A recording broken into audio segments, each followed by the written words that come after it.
Hi Sagittarius, kumusta po kayong lahat? So ayan Sag, maraming salamat po sa walang sawang pagsubaybay sa ating mga reading.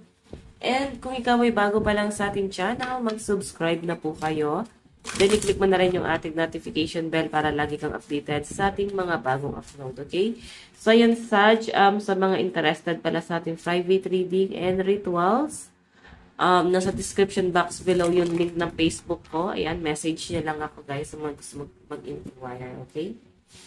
So, tignan natin guys, ang topic pala natin is love reading, no? Ganap sa inyo ngayong third quarter pagdating sa inyong love life.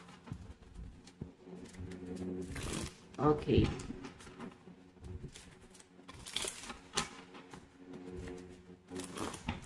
Sagittarius, Sun, Moon, Rising, and Venus sign. Ganap po sa love life nila ngayong third quarter ng taong 2025. Meron tayong the Hierophant. Actually, parang hindi na kayo nagkakasundo ng person mo. May pumapagitan na sa inyo. May namamagitan na para lang magkaayos kayo. Or parang maayos nyo, no? Yung relasyon nyo. Kasi kung kayo lang guys, parang parehas na kayo mataas yung pride nyo. Parang hindi nyo na guys kayang isettle pa itong relationship na to sa malinaw na pinapakita sa akin dito. Siguro dumadalas na yung parang hindi na kayo nagkakasundo, nandun na sa point na sa halip na pagmamahal yung nararamdaman nyo sa isa't isa is parang galit, no? Kasi yung mga past issue, na-brought out pa yan guys eh. Okay? So, siguro kung gusto talaga mag-work itong relationship na to, is kailangan i-let go nyo na yung past. Oo. Kasi kung iisipin nyo pa rin guys yung mga nangyari sa inyo sa past, wala eh. Isipin nyo na lang lesson to. Tignan pa natin. Tignan pa natin, Sag. Sagittarius, Sun, Moon, Rising, and Venus sign pagdating po sa kanilang relasyon. Sa kanilang love life. Ngayong third quarter. Third quarter. Meron tayong Three of Pentacles. Talagang nahihirapan talaga kayo pag kayo lang. Oo, parang kailangan may ibang taong namamagitan or may ibang taong involved kung gusto pang maayos tong relasyon na to. Ganun yung pinapakita sa akin. Pwedeng pamilya nyo na lang yung nag-aayos. Or pwedeng may mga anak kayo, yun na lang yung namamagitan para maayos nyo tong relasyon nyo na to. Kasi kung kayo nga lang, kagaya na sabi ko kanina guys, ang hirap isettle nito. Ang hirap ng ayusin nito. Okay, so collaboration daw ang kailangan nyo dito. Kailangan may pagkakaisa kayo. Tignan pa natin sa Sagittarius, Sun, Moon, Rising, and Venus sign. Nakikita ko naman yung effort ng person mo, pero siguro medyo frustrated ka talaga. Yan. Tignan natin. Meron tayong the High Priestess. May mga duda talaga eh. Naniniwala ka sa intuition mo eh. May pagdududa ka dito sa relasyon nyo. So, minsan kasi guys, yung tamang duda, hindi rin talaga nakakabuti. Oo, yun yung pinapakita kasi dito. Parang hindi siya guys nakakabuti. So, ano yung dapat nyong gawin? Diba? I-let go nyo na yung mga bagay na hindi nakakabuti para sa relasyon yung dalawa. Kasi okay naman yung nakikita ko dito. And isipin nyo guys, nagiging toxic siya kasi ibang tao na namamagitan para sa inyo eh. Para lang maayos tong relasyon nyo na to. Or pwedeng apektado na rin yung ibang tao. Alam mo yon, pag nag-aawan yung isang magkarelasyon, di ba, laging apektado na yung ibang tao. So, ano nangyayari? Parang tinatawag na paranoid. Madalas kasi talaga, babae yun napapasama pagkaganyan. Yung tipong, pag lalaki, walang, parang nawawala na ng gana, nagiging cold na. So, madalas di ba babae yung naghahabol. So, ano yung nagiging tingin sa kanila? Nagiging masama sila sa paningin ng mga tao. Diba? Nanghihingi ka lang naman ng atensyon, ng pagmamahal, pero hindi kayang ibigay. So, yung pinapakita sa akin dito, guys, ang hirap nitong ayusin. Pero kasi, siguro ayaw ng pamilya nyo or ng mga kaibigan nyo na maghiwalay kayo kasi sayang, no? Meron silang connection nyo na pinangihinayangan nila. Tignan pa natin, guys.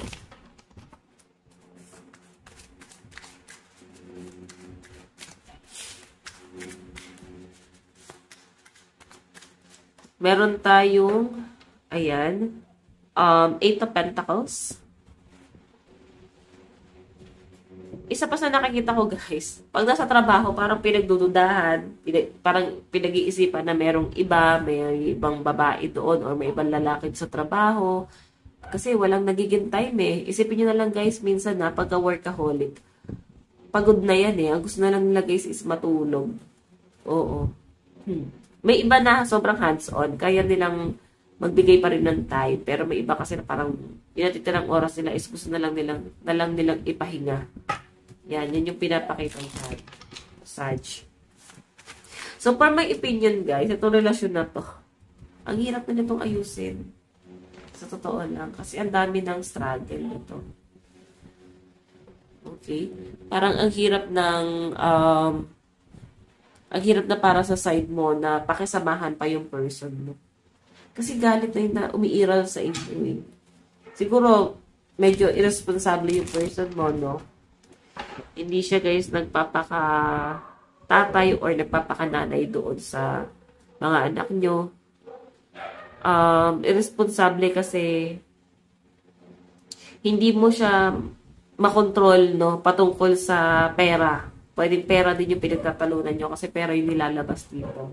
Isa yun sa parang kinakainis mo kasi walang control yung person mo pagdating sa pera.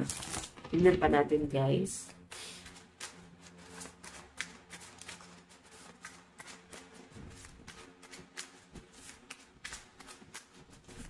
Tingnan pa natin. Additional message. Meron tayong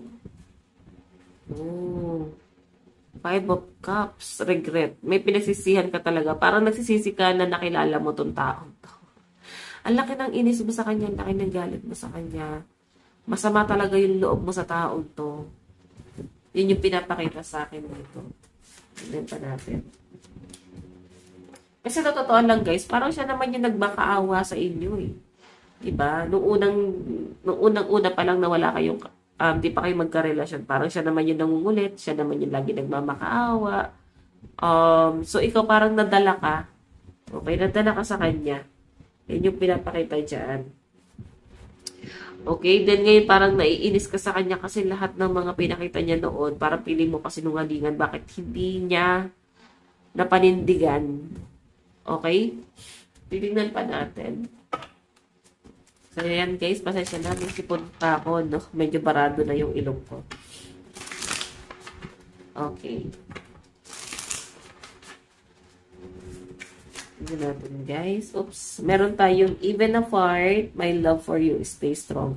So, alam nyo guys, kahit na madalas na yung pagkatalo nyo ng person mo, kahit madalas na yung pagsiselos, bangayan, pagdududa, parang nagiging galit talaga siya, guys, noon. Kahit ganon, iniisip ka pa rin ng person mo, nag-aalala pa rin siya sa inyo, mahal ka pa rin ng person mo, kahit minsan hindi kayo magkasama, busy kayo parehas. So, hindi niya ginusto kung ano man yung nararamdaman mo ngayon. Hindi niya yan ginusto, pero nangyayari. Ganon yung pinapakita rito. Tignan pa natin.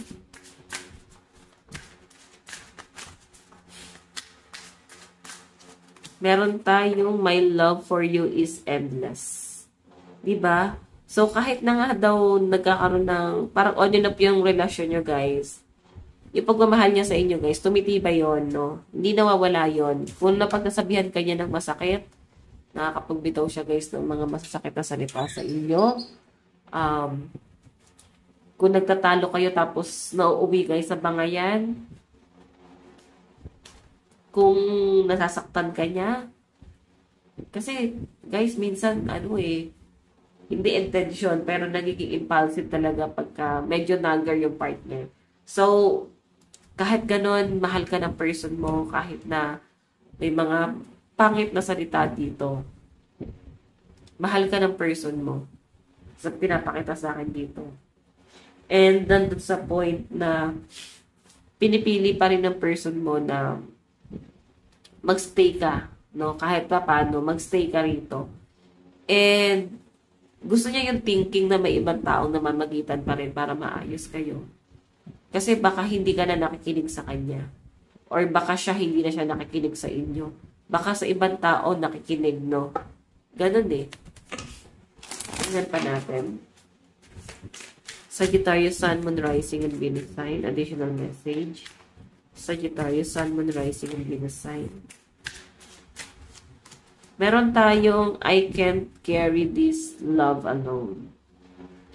Di ba parang hindi na daw niya guys kayang ipaglaban pa sa totoo lang. Ikaw siguro to, no? Parang nandun ka sa point na yes, mahal na mahal ka ng person mo, pero ikaw parang hindi mo na kayang sikmurain pa or hindi mo na kayang i-shoulder pa itong relasyon nyo na to. Gusto mo na talagang bumitaw, gusto mo nang umalis. Sobrang bigat nung nakikita kong energy mo dito. Sagittarius, nandun sa point na nasasagad ka na. No? Hindi mo na nagugustuhan yung mga pinapakita niya sa inyo, pinaparamdam niya sa inyo. Hindi mo na nagugustuhan yung mga ginagawa niya sa inyo. So, I think hindi naman guys ganun kabigat. Siguro, sobrang sensitive ka lang din talaga. Sobrang affected ka talaga kasi ayaw mong gagawin sa inyo ng person mo, pero ginagawa niya. Okay, tignan natin.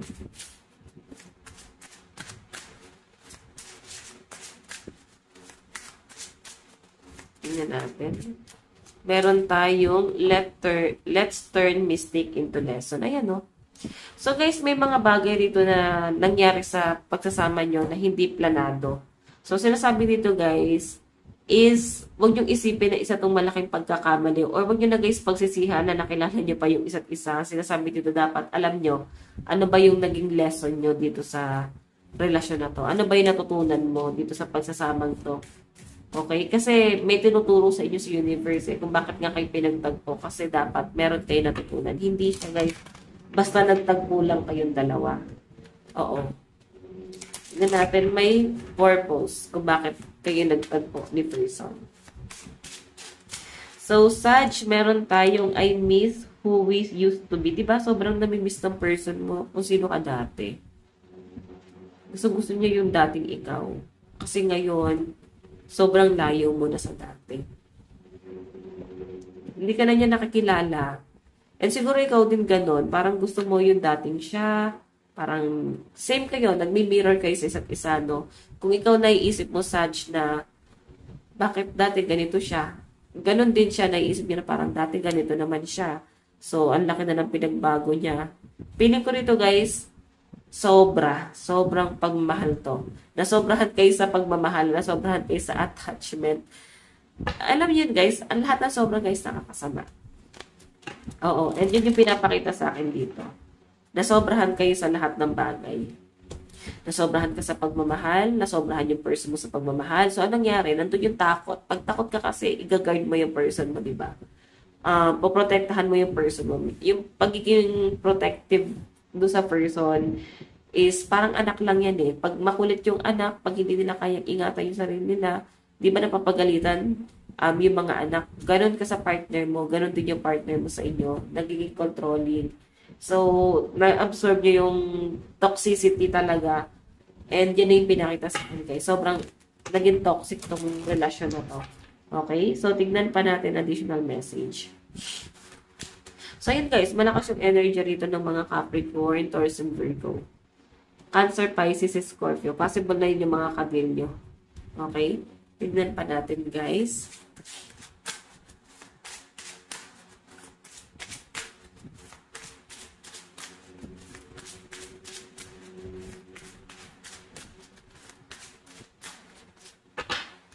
Okay. Tignan natin.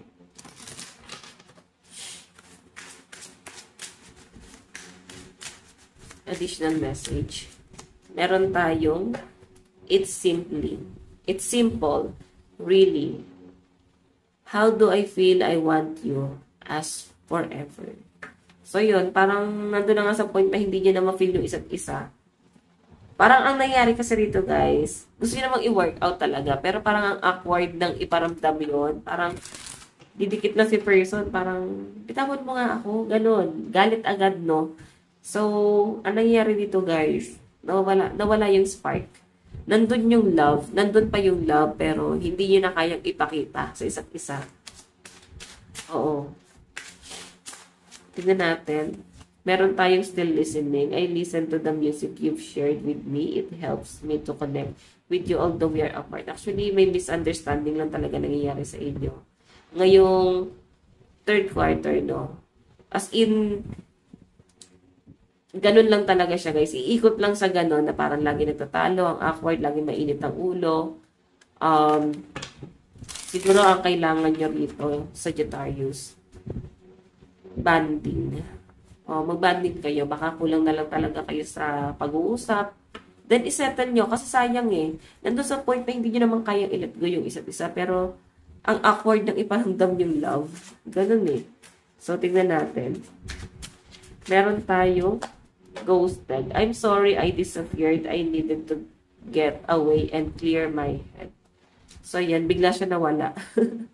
Kasi sobrang na siya guys, na-overwhelm na siya sa relasyon nyo. Okay, kung ba't bigla siya nawala rito. Tingnan natin. Additional message. Meron tayong showing out. I'm acting like I don't care about what happened between us. But I do. I just want to appear unbothered. Ayun yun, no? Diba? Pinapakita niya lang na wala na siyang pakialam. Pinaparamdam niya sa inyo na cold na siya rito sa relasyon na to. Pero sa totoo lang, guys, sobrang affected to. Sobrang affected yung person mo. Nandun kasi yung love. Nandun pa kasi yun. Nandun pa rin yung parang concern pa rin siya sa inyo, pero hindi niya na, guys, kayang iparamdam. Actually, same kayo kahit ikaw, no? Ganon din yung nararamdaman mo. Tignan natin, Sag, message sa inyo ng person mo. I wish we could be together, but it's complicated. Complicated. Ayun na nga yung sinasabi ko, guys, no? Gusto niya pa rin, guys, na magkasama kayo, pero sobrang komplikado na ng sitwasyon. Oo. Tignan natin, meron tayong I dream about you at night. Like, iniisip, no? Ano pa? Meron tayong time will tell. So, yun, parang si person mo, guys, parang pinapaubayan na lang talaga niya kay universe. Parang bahala na si universe kung ano yung kakahinat na ng relasyon nyo. Kasi siya mismo hindi niya na kontrolado yung sitwasyon. Mahal ka niya pero hindi ka na niya kayang ayusin. Hindi niya na kayang sabihin sa inyo o iparamdam sa inyo yung totoong love. Kasi maski ikaw ayaw mo nang iparamdam sa inyo ng person mo yun. Alam mo yun, parang I think may mabigat na dahilan kung bakit humantong kayo sa ganito, guys. Okay? So, hayan. Ito lang, guys, ang inyong reading. Maraming salamat. God bless and love you. Bye-bye.